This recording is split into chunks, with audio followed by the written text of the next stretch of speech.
Bendecidos, ¿cómo están? Aquí estamos nuevamente en un espacio, un tiempo de mi corazón de mujer para compartir con ustedes.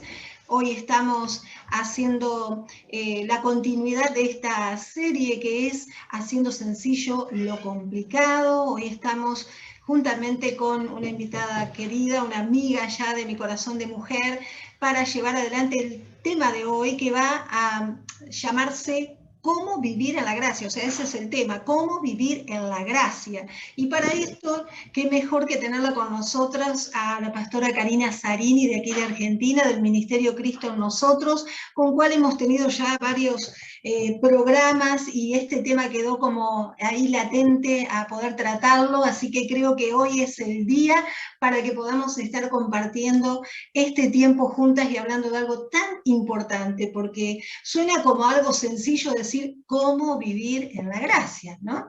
Pero muchas veces por ciertas confusiones o temas que no están, como decimos, completamente en la palabra, termina habiendo confusiones, ¿no? Y para esto quiero estar con un versículo que está en 1 Corintios, capítulo 10, versículo 23, lo leo de la traducción de lenguaje actual, que dice: algunos de ustedes dicen, yo soy libre de hacer lo que quiera. Claro que sí, dice, ¿no? Pero no todo lo que uno quiere conviene, ni todo fortalece la vida cristiana. Así que, ante todo, pastora Karina, gracias por estar con nosotros, bienvenida, bendecida. Estamos ahí con esta pregunta que vamos a estar dando con respecto a este versículo, que es: ¿cuál es esa verdadera libertad de la cual se enseña en la gracia? Y si, cuando hablamos de gracia, todo está permitido, conforme a la base de este versículo que estábamos dando, ¿no? Bueno, arranquemos entonces por la primera, que es la libertad que la gracia de Dios nos da. Y en eso nos tenemos que remontar siempre a la obra de la cruz. O sea, ¿cuál fue el propósito por el cual Jesucristo vino en busca de nosotros? Vino para hacer algo que nosotros no podíamos hacer, y que tiene que ver con libertad, ¿no? Si el Hijo nos liberare, seremos verdaderamente libres.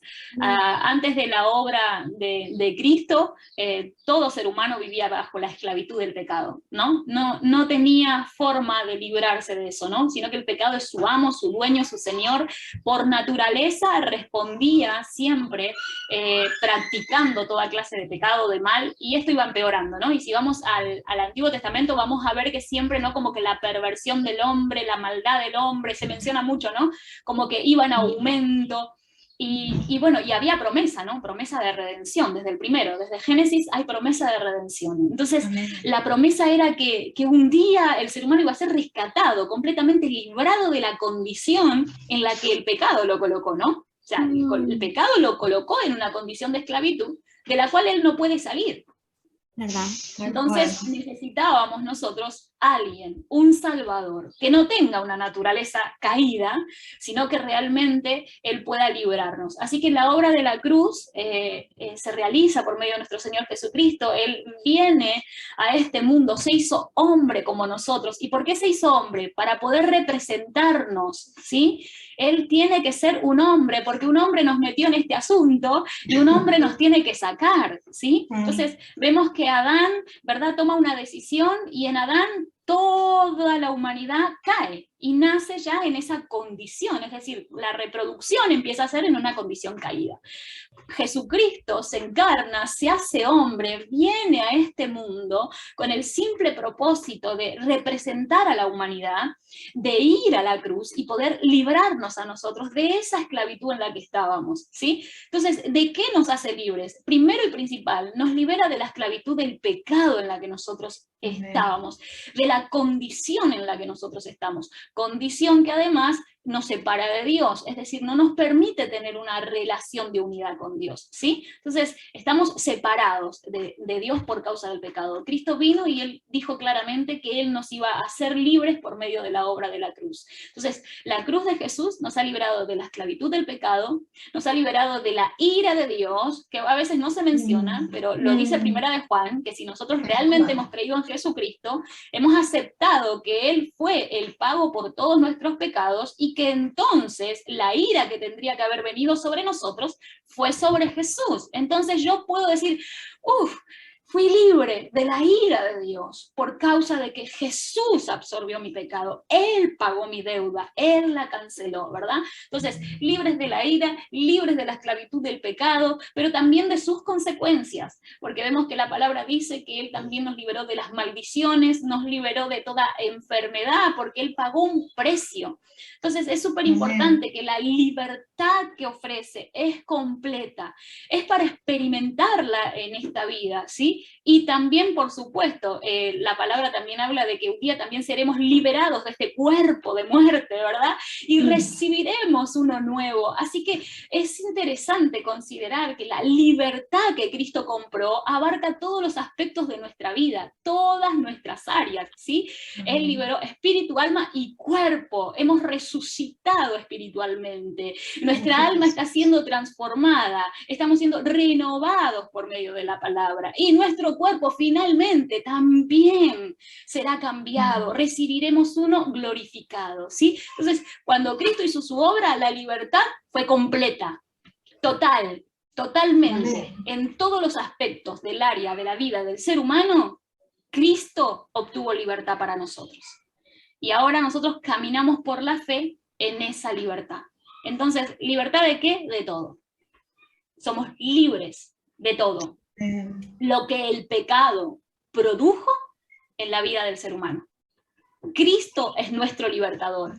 Y lo primero que hizo es liberarnos de la naturaleza pecaminosa, de la esclavitud, de esa raíz que nosotros teníamos. Fuimos circuncidados en nuestro corazón, dice la palabra. Hechos participantes de una nueva naturaleza, que es la divina, la naturaleza de Dios, ¿verdad? Entonces, como primer base, me fui un montón, pero la libertad que Cristo compró, ¿sí? Excelente. Y la segunda parte que me preguntabas acerca de qué hacemos con esta libertad, ¿no? O algo así. Que si todo esto está como que nos deja que todo está permitido, al decir que somos libres, que ya como estamos libres de culpa y cargo, que ya no nos está contando nuestros pecados, ¿no? Que si esto nos da la libertad a hacer lo que queramos. Bueno, vayamos de nuevo al punto y a la raíz. Cuando hablamos de la justicia de Dios, que nosotros recibimos el don de su justicia, o la naturaleza justa también, ¿no? Se nos ha atribuido a nosotros la justicia de Dios. Eso implica un montón, porque después la palabra también va a hablar del fruto de la justicia, o sea que va a traer un fruto, un andar, una vida, la justicia que hemos recibido, ¿sí? Entonces, yo creo que eso hay que separar algunas cosas. Primero, cuando el apóstol Pablo está enfatizando acerca de la libertad que Cristo compró, tenemos que recordar que él está haciendo una comparación y él está hablándole fuertemente a los judíos, ¿verdad? Le está recordando al judío que por la fe recibe a Cristo, que cuidado, que no se quiera volver ahora, en vez de sostenerse en la fe, que no se quiera volver a tener una relación con Dios o establecer su relación con Dios desde sus buenas obras, desde sus sacrificios, desde sus ofrendas, desde todo lo que Él pueda hacer. Entonces Pablo le dice, recuerden que fueron libres de este sistema, ustedes ya no están en ese sistema, ustedes ya han alcanzado la promesa maravillosa, que es la de la fe. La de la fe, la de la justificación o la justicia que viene por medio de la fe. Entonces, si entramos por la fe a esta salvación tan grande, vivimos por la fe en ella. Y Pablo lo recuerda, ustedes fueron hechos libres por la fe. ¿Sí? Entonces, eso primero, ¿no? Como para saber que el apóstol Pablo está haciendo una comparación entonces con los judíos. Ahora, después está en para qué usamos la libertad. ¿Sí? La libertad, esto de haber sido justificados, completamente perdonados, establecidos en una relación de unidad con Dios, porque eso es lo que hace cuando ponemos la fe en Jesús. Somos reconciliados, vueltos a una relación perfecta con Dios. Esta relación es de unidad, lo dice la palabra, el que se une al Señor, un espíritu es con Él, Dios nos toma como hijos amados, parte de su familia, participamos de su naturaleza santa, ¿verdad? Entonces hay un montón de cosas que suceden. Ahora, el hecho de que a esto le pasa al apóstol Pablo, el hecho de que la gracia de Dios sea tan abundante y tan buena, y nos presenta este mensaje liberador, que es librarnos de la culpa de nuestros pecados, de la condenación, y no solamente de eso, no me voy a meter de lleno en este programa, pero es para hablarlo también, sino que nos da una conciencia de justicia, es decir, nos libera de esa conciencia de culpabilidad, para que vivamos en la conciencia de la justicia de Dios, lo que Él ha hecho y cómo nos ha limpiado completamente por medio de la sangre de Cristo, ¿verdad? Entonces, hay tanto acá. Entonces, todas estas cosas que son buenas noticias, significa entonces que porque Dios nos ha limpiado con la sangre de su Hijo, que porque Él nos ha perdonado, entonces nosotros ahora vamos a pecar deliberadamente, solo porque tuvimos la gran noticia de lo que el Evangelio hizo por nosotros. Esa es la respuesta que le vamos a dar a esta gran noticia, en otras palabras. Bueno, parece que la noticia es tan buena que también le pasó al apóstol Pablo, y que cuando uno predica la gracia de Dios, la mente tiende a pensar de una manera no renovada, y tiene la tendencia a decir, ok, entonces es un piedra libre para hacer lo que yo quiero. Pero es importante ir a la palabra, siempre a la palabra. Amén. No nos ha venido algo que no haya sucedido antes, y por eso quedó escrito. Entonces vamos al texto que siempre mencionamos, que es el de Romanos 6, 14, 16, que habla el apóstol Pablo, y dice, porque ustedes ya no viven bajo las exigencias de la ley. Interesante, ya no estamos bajo las exigencias de la ley, bajo un sistema de reglas, viviendo una relación con Dios, no, ni sirviendo, no, nada, dice, no están bajo esto, dice, porque miren lo que dice ahí, dice, y en cambio viven en la libertad de la gracia de Dios. O sea, hago acá porque estamos tranquilas y lo podemos hablar, ¿no? Entonces, no vivo bajo las exigencias de la ley, pero vivo en la libertad de la gracia de Dios. Y acá hay algo bien bueno que dice el versículo. Primero, que la verdadera libertad te la da la gracia. La verdadera libertad viene por la gracia de Dios. Está clarito. No viven bajo estas exigencias, viven libres. ¿Por qué? Por la gracia de Dios viven libres.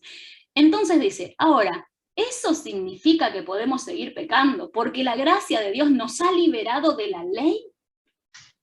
Porque ahora no tenemos que estar ahí como con el contador para ver si sacrificamos. Bueno, en realidad nosotros no, porque no estábamos en ese sistema, porque ese es otro tema, ¿no? Los gentiles nunca pertenecimos al pacto mosaico, pero ahora que no están con el contador, ahora por eso van a hacer de sus vidas lo que quieren. Ahora por eso van a vivir otra vez en el pecado. ¿Pero acaso no hemos sido rescatados de la esclavitud? Hay preguntas muy obvias que nos podemos hacer, ¿no? ¿De qué nos rescató? Y entonces, ¿por qué voy a vivir en aquello de lo cual ya me rescató el Señor, ¿no? Entonces, dice, de ninguna manera. Claro que no, dice el apóstol Pablo. Entonces esta es la primera respuesta. Vamos a vivir pecando, vamos a vivir en una vida de libertinaje para la carne, para nuestros deseos, solo porque el Señor ha sido bueno en revelarnos su maravilloso evangelio, su obra, solo por la bondad de Dios, como dice otra traducción. ¿Será que la bondad de Dios nos lleva al pecado? De ninguna manera. Jamás podremos acusar a Dios de llevarnos a nosotros a pecar deliberadamente. Eso claramente tiene que ver con nuestra carne, con nuestra mente no renovada. Jamás es Dios, y jamás Dios va a aplaudir eso, y jamás Dios va a celebrar eso. Porque Dios ha enviado a su Hijo amado, como dice la palabra, a derramar su sangre para sacarnos de esa situación. Amén. Claro que Dios no quiere que nosotros como sus hijos estemos en esa condición. Después hay otro pasaje, Gálatas 5:13 dice, porque vosotros, hermanos, a libertad fuisteis llamados. Esto es maravilloso, a libertad. Pero cuando usamos la palabra libertad, me gusta recordar a libertad de qué también, ¿no? Que a libertad del pecado, a libertad de estar como estábamos en otro tiempo, esclavizados. A esa libertad fuimos llamados. Ahora dice, ahora que son libres, mirá lo que dice, solamente que no uséis la libertad como ocasión para la carne, sino servíos por amor los unos a los otros. Y este pasaje revela algo también importante. Primero, que dice que fuimos llamados a la libertad. Y segundo, lo que dice es que nosotros podemos darle un mal uso a la libertad. Pero no solamente dice, miren, ojo, pueden usar mal la libertad que Dios les dio. No solamente nos dice que podemos, nos dice de qué manera la podemos usar mal.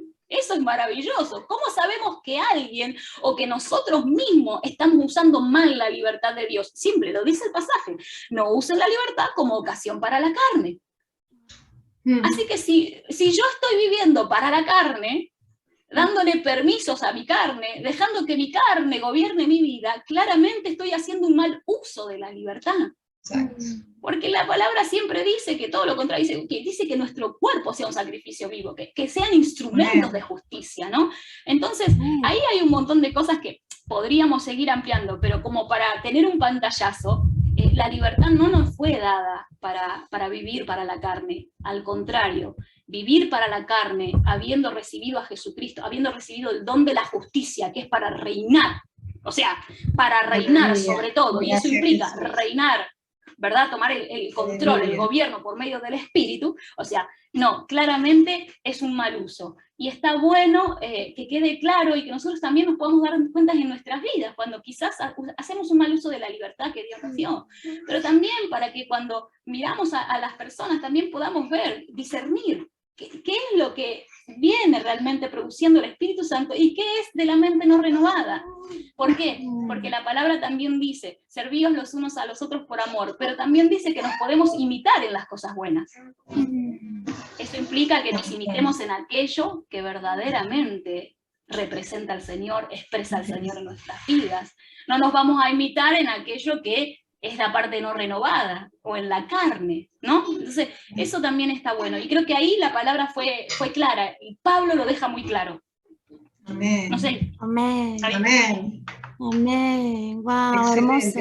Hermosa pastora, porque o sea, todo lo que nos lleva a usted siempre es que veamos lo que está escrito en la palabra de Dios, que eso es la verdad y que esa sea nuestra base, ¿no? Cuando estamos leyendo, sobre todo con ese versículo que usted venía a remarcar, que si nos damos cuenta, el versículo nos está diciendo que justamente lo que estamos haciendo es alimentar la carne cuando nos estamos alimentando de las cosas que están en el mundo.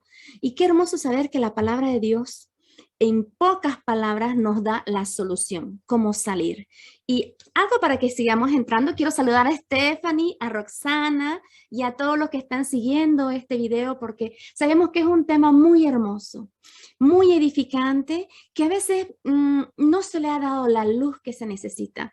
Y por eso es que otra vez lo estamos tocando, porque queremos que llegue a más personas. Y siguiendo en el tema, quiero hablar algo de lo que está en Efesios capítulo 1, verso 3. Algo que como hijos de Dios nosotros lo sabemos. Sabemos que cada bendición espiritual que existe en el reino celestial, que existe en nuestro reino, en el reino de nuestro papá Dios, ya nos han sido dadas. Y que están en nosotros como es ese regalo de amor. Un regalo que viene directamente de nuestro Padre Celestial. Qué hermoso saber que tenemos un regalo lleno de su amor, ¿no? Y que es en todo, porque a través de ese regalo de amor Dios nos está viendo envueltos en Cristo. Qué hermoso, ¿no? Y en ese versículo hay algo muy, muy maravilloso que a mí siempre me toca, que Dios me ve y cuando me está viendo en Cristo. O sea, me ve la persona que yo soy, pero me ve envuelta, escondida detrás de Cristo. Y ahí me está diciendo, tienes todos los regalos en Él. Eso es hermoso. Y con esa base de ese versículo, Pastora Karina, me gustaría preguntarle, la vida cristiana, ¿cómo debe ser vivida? Sobre todo cuando ya estamos aprendiendo que la verdad es que hoy estamos viviendo en el tiempo de la gracia, ya no más en la ley. Entonces, bajo la gracia, ¿cómo debe vivirse esa vida cristiana? Bueno, no sé si me voy a hacer corta o no, pero porque mientras me lo preguntabas también me venían algunas cosas que vos enfatizaste, cómo vivimos la vida cristiana en la gracia. Bueno, es bueno saber qué fue lo que fracasó en la ley, ¿no? Porque la vida cristiana o la vida, queriendo vivir una vida agradable a Dios en la ley, fue un fracaso. Sabemos que el fracaso fue la naturaleza del hombre, la cual fue cambiada por gracia, ¿sí? Pero en la gracia nosotros, como dice la palabra, recibimos el Espíritu Santo, somos su morada. Así que hay una gran diferencia, porque ahora nosotros no vivimos desde las fuerzas humanas, la naturaleza, ¿cómo sería? El esfuerzo propio, sino que se nos ha dado su misma vida. Entonces ahora la palabra nos dice que nosotros tenemos un espíritu resucitado, renacido de Dios, pero además este espíritu, esta identidad, esta persona, funciona en unidad con el Espíritu Santo.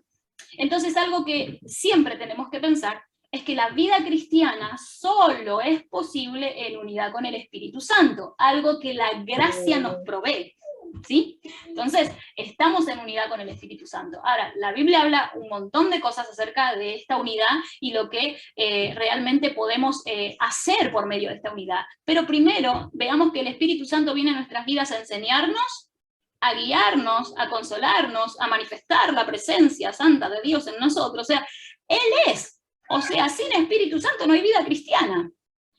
Es Él. Entonces, ¿cómo vivimos la vida cristiana? Por medio de su Espíritu, porque no hay otra. ¿Verdad? Porque la Biblia dice que el Espíritu nos da la vida. O sea, Él nos da la vida de Dios. Él es la vida de Dios en nosotros. Y por medio de Él, nosotros no solo la experimentamos, la vivimos. Y eso es algo maravilloso. Entonces, primero, Espíritu Santo. Y después vamos a lo práctico de lo cotidiano, ¿no? Si tenemos este fundamento y esta base de la unidad en el Espíritu Santo, bueno, ya sabemos que estamos viviendo la vida cristiana desde ahí, no de fuerzas humanas, sino desde el Espíritu, ¿sí? Pero a esto tenemos que saber que en la vida práctica y cotidiana, ¿cómo la vivimos? La vivimos por fe, aún en lo que acabo de decir. Fe en que realmente estamos unidos a Él. Fe en que el Espíritu Santo mora en mí permanentemente, ¿sí? Pero ¿cómo vivimos? Por fe. ¿Fe en qué? Como decía Mari, ¿no? Fe en su palabra. Yo ¿cómo vivo cada día? ¿En qué estoy confiando? ¿En qué yo me apoyo para cada área de mi vida? En su palabra. Escrito está, como ahí el programa de Steffi. Está escrito, está hecho, escrito está, esa es nuestra verdad. Yo confío, ¿por qué? Porque está escrito. ¿Por qué confío que la sanidad es mía? Porque está escrito. ¿Por qué confío que fui justificado? Porque está escrito. Yo no me puedo salir de esto en el sentido de que mi fe es por causa de que la palabra llegó a mi vida. Entonces yo necesito vivir cada día, ¿cómo? Confiando en su palabra, lo que Dios ha hablado de mí, lo que Él ha determinado, lo que Él dice que yo soy, lo que dice Él que yo puedo, que tengo en Él. Puedo hacer varias preguntas. ¿En dónde estoy? ¿Estoy en Cristo? ¿Estoy en Cristo? Amén. Ok, si estoy en Cristo, entonces yo también tengo que aceptar no solo que estoy en Cristo, tengo que aceptar lo que dice su palabra. Todo lo que puedo, todo lo que tengo y todo lo que soy, por causa de Cristo. Y en esa fe, caminar mi vida. Y esa fe, en esa palabra, en esa verdad, es lo que realmente va a manifestar lo que hablábamos al principio. Nuestra verdadera identidad, el vivir en una conciencia de justicia y un montón de cosas más que nosotros en el diario vivir vamos ahí como creciendo y experimentando, ¿sí? Entonces, vivimos por fe. Miren, vamos a ver. Gálatas 5:16 dice, dejen que el Espíritu Santo los guíe en todo. ¿Cómo vivo la vida cristiana? Dejando que el Espíritu Santo me guíe en todo, porque el Espíritu Santo es la sabiduría de Dios en nosotros. Verdaderamente. O sea, nuestros pensamientos no tienen comparación, me refiero a nuestros pensamientos humanos, a la mente que no fue renovada. O sea, jamás se podrá comparar a la sabiduría eterna de Dios, a la guía del Espíritu Santo, a Él, que es el que nos revela lo que ha de porvenir, nos enseña todas las cosas, nos dice cómo, qué, ¿verdad? Entonces, vivimos por fe en su palabra, guiados por su Espíritu Santo, cooperando con el Espíritu Santo, ¿verdad? ¿Cooperando en qué? Porque a veces parece que, ¿no? Uno dice, como la vida cristiana, y a veces nos olvidamos de que esto es fundamental. El Espíritu Santo no te va a arrastrar ni te va a sacar de la cama si no querés salir. No te va a empujar a hacer lo que vos no querés hacer. Por eso la vida cristiana es cooperando con el Espíritu Santo.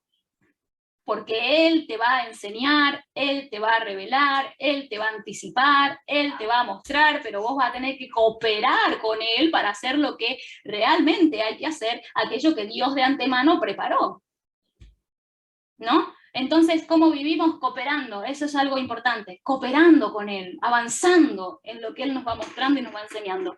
¿Cómo vivimos? Vivimos en descanso. Eso es algo fundamental que solo la gracia de Dios trae a nuestras vidas. ¿Cómo se produce el descanso en nosotros? Por la revelación de la obra de la cruz. Cuando decidimos descansar realmente en lo que Cristo hizo. Cuando, a pesar de que muchas veces nos podemos encontrar con circunstancias que son adversas y que parece que nos vamos a ahogar, y muchas situaciones que no sabemos cómo resolver, y más de una vez nos sentimos completamente incapaces, y más de una vez nos sentimos, miren la palabra que estoy usando, nos sentimos de determinadas maneras, pero la fe descansa, la fe confía, la fe se apoya en Cristo Jesús, en su obra, ¿sí? Entonces, ¿dónde descansa nuestra fe? En lo que Cristo hizo. Entonces, ¿cómo voy a vivir la vida cristiana? Aunque todo me grite que no, aunque la tormenta se levante, aunque mis emociones sean contrarias a lo que la palabra dice, mis emociones sean como de decaimiento, mis emociones estén en una situación que siento que soy incapaz, que siento de esta manera, aún así, en medio de todo eso, la fe descansa en Cristo. ¿Qué significa? Que por encima de lo que siento y de lo que veo está su palabra, lo que Él hizo. Y ahí yo me voy a apoyar, y ahí yo voy a pararme firme. Y también ahí yo sé que voy a tener victoria. Porque como dice la parábola de los dos hombres, ¿cuál fue su victoria? ¿Dónde estaba el fundamento? ¿Dónde estaban edificados? Así que a nuestros oyentes los animamos. Porque si la fe descansa en Cristo, entonces ni tormenta, ni lluvia, ni por más que parezca que te van a derribar la casa, eso no va a pasar. Estamos firmes en Cristo, ¿sí? Y por último, como hay muchas cosas que decir acerca de cómo vivimos la vida cristiana, pero esto lo pongo como último, pero como lo más importante, que es que vivamos sometidos a Dios. Someteos pues a Dios y resistid al diablo, ¿verdad? Bien. Entonces todos estamos en el espíritu, porque todos ya somos personas espirituales, lo que no significa que estamos viviendo conforme al espíritu. Somos espirituales, pero tenemos que tomar la decisión de vivir conforme al espíritu, ¿sí? Eso es otro tema, otro programa, ¿no? Pero la verdad es que sometiéndonos a Dios, el someternos a Dios es una expresión de responder en amor, es responder en confianza. Si decimos que Él es Padre y es Padre bueno, entonces ¿cómo respondemos a los consejos, a la guía y a la dirección de un Padre bueno? Si Dios dice que esto es lo que Él trajo a nuestras vidas, si Dios dice que esto no es de Él, ¿qué vamos a hacer? ¿Nos vamos a someter a esa verdad, a esa voluntad, y vamos a resistir todo lo contrario a ella? ¿O vamos a entrar en la duda? Ay, no sé. No, esto es rotundo lo que dice la palabra. Sométanse a Dios y resistan al diablo. No den lugar a la duda. Lo que Él dice, su palabra, su voluntad, lo que Él les muestra para su vida, ahí ustedes firmes y arraigados, resistiendo al enemigo. Porque el enemigo es un mentiroso, es un engañador. Todo lo que Él hace es engañar y mentir. Y todo lo que Él está buscando es que creas sus mentiras. Y no hay nada peor que creer las mentiras del enemigo, porque podés perder muchos años de la vida sin disfrutar de las verdades de Dios, de sus realidades, solo por no haber resistido al enemigo, ¿sí? Así que esta es una forma de vivir la vida cristiana, ¿sí? Unidad con el Espíritu Santo, fe en su palabra, sometiéndonos a Dios, resistiendo al diablo, descansando en Cristo Jesús. Ahí tenemos un poco, ¿sí? ¡Wow! ¡Qué hermoso! Realmente muy bendecida. Yo amo este tiempo. Ayer tuvimos, les cuento, en Caris un tiempo de agradecimiento y estaba en mi lista. Yo agradecí por mi corazón de mujer, porque siempre este tiempo es para edificarnos, es para animarnos. Y ya hemos hablado de este tema, cómo vivir en la gracia. Y sí o no, Mari y Roxana, que aprovecho a saludar las amigas, estamos así, escuchando y diciendo amén, amén. Es muy hermoso como Dios la usa, Pastora Karina, un privilegio tenerla con nosotras. Siempre es parte de nosotras, como ya se dijo. Ya anoté un nuevo tema con usted, así que ya aquí también, aprovechando en público, la voy comprometiendo, como siempre, ¿no? Hay que aprovechar. Y con este tema, ¿no? Cómo vivir en la gracia, yo quiero hacerle una pregunta porque muchas personas no entienden. El mensaje de la gracia resalta que Jesús lo hizo todo, que fue pagado todo, está consumado. Ya no depende de lo que yo haga o no haga, todo se trata de lo que Jesús hizo. Y eso es correcto, ¿no? Esa es la verdad. Entonces, ¿cómo nosotros, después de saber que Él ya lo hizo todo, que está consumado, que el precio fue pagado, que no es por mí, que es por Él, que puedo descansar, como usted decía, la fe descansa? Entonces, no es mi propio esfuerzo. ¿Qué hago en la gracia entonces? ¿No? ¿Qué se va a hacer? ¿Cuál es solo gracia? No tengo que hacer nada más, no tengo que esforzarme. ¿Qué nos puede decir de eso? Bueno, vamos a hacer una pausa, voy a buscar la Biblia y lo vamos a hablar, ¿sí? Entonces, pastora, mientras usted busca ese versículo, yo quiero invitar a todas las personas que nos están escuchando que miren el próximo video, ¿no? Esta serie, Cómo vivir en la gracia, con 2 partes, así que no se lo pierdan.